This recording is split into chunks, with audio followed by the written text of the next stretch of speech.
Good morning, everyone. I'm honored to have the chance to share my work here. My name is Tan Dan. Came from University Malaysia, Sabah.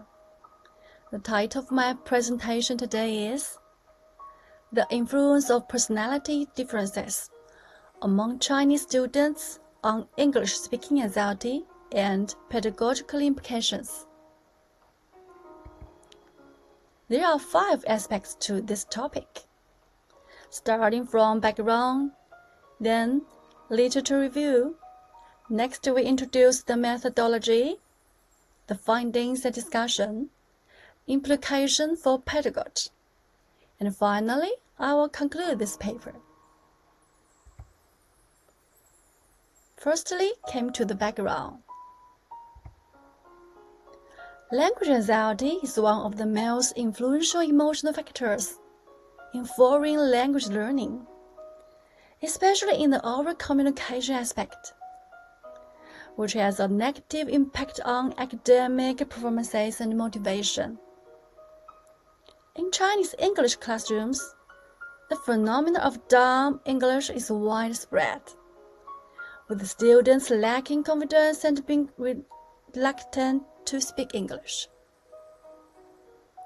That may be because of the traditional teaching model. It overemphasizes grammar and examinations, neglecting students' emotional needs, which in turn intensified anxiety.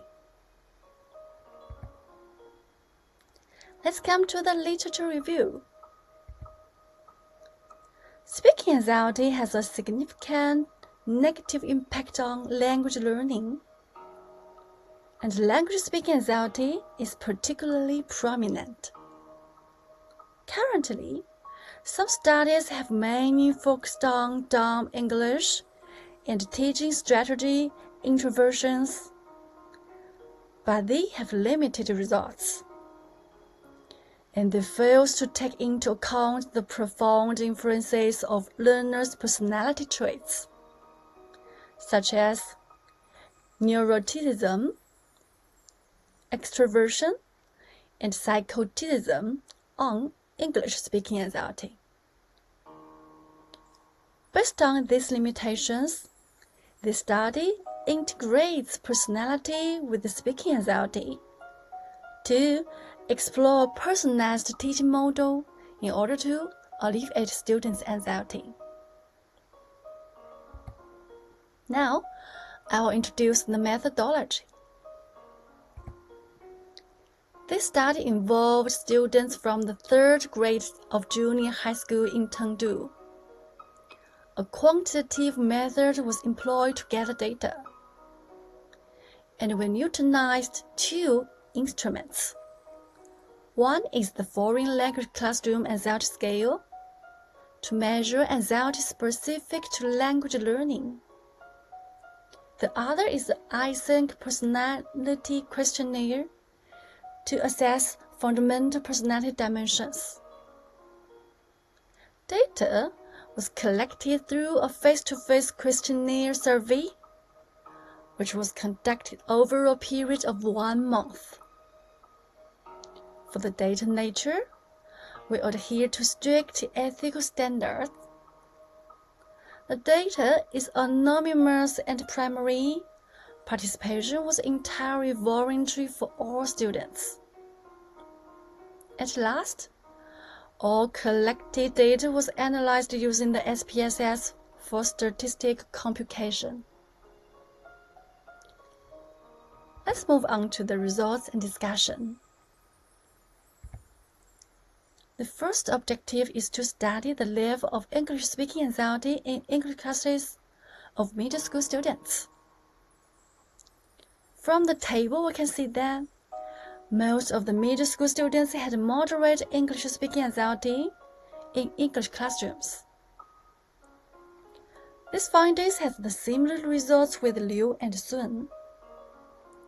The psychological state of middle school students is in the transition period from maturity, which may cause higher anxiety when speaking English in public.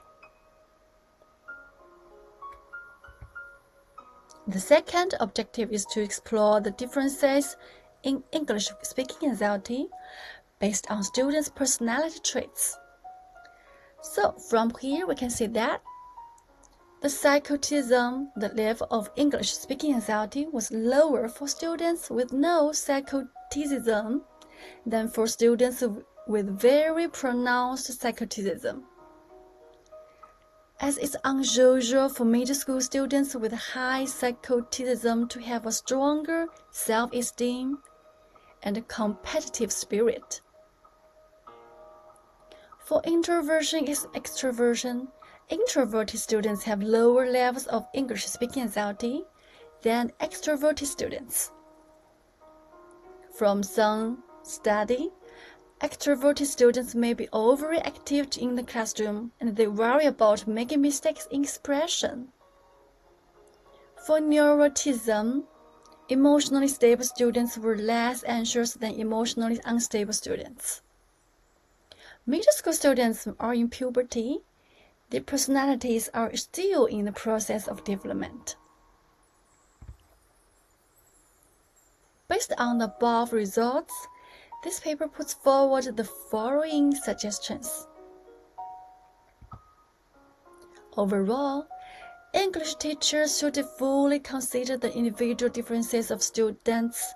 Firstly, implementing the stratification and grouping strategy based on personality.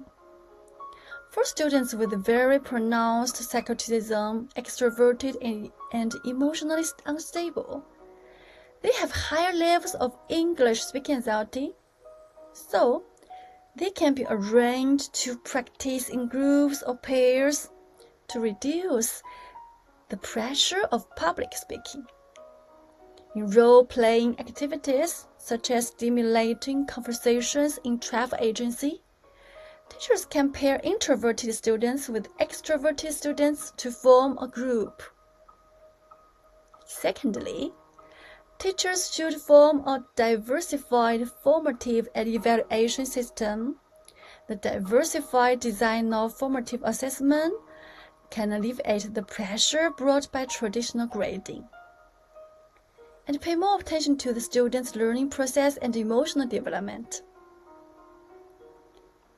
Specifically, it can combine self-assessment, peer assessment, teacher feedback, and digital learning record to conduct a comprehensive evaluation of students' oral expression, participation, and progress. Through process feedback, students can promotely understand their strengths and weaknesses and to receive emotional support, thereby enhancing their self-efficiency and classroom engagement. So, in conclusion, the results of this study indicate that personality traits are an important factor influencing English speaking anxiety.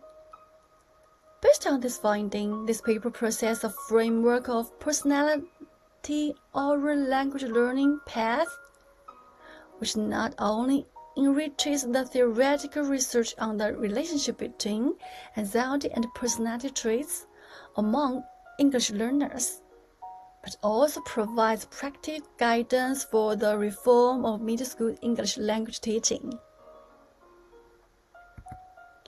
So, that's all of my presentation. If you have any questions, I'd be happy to answer them. Thank you for your attention.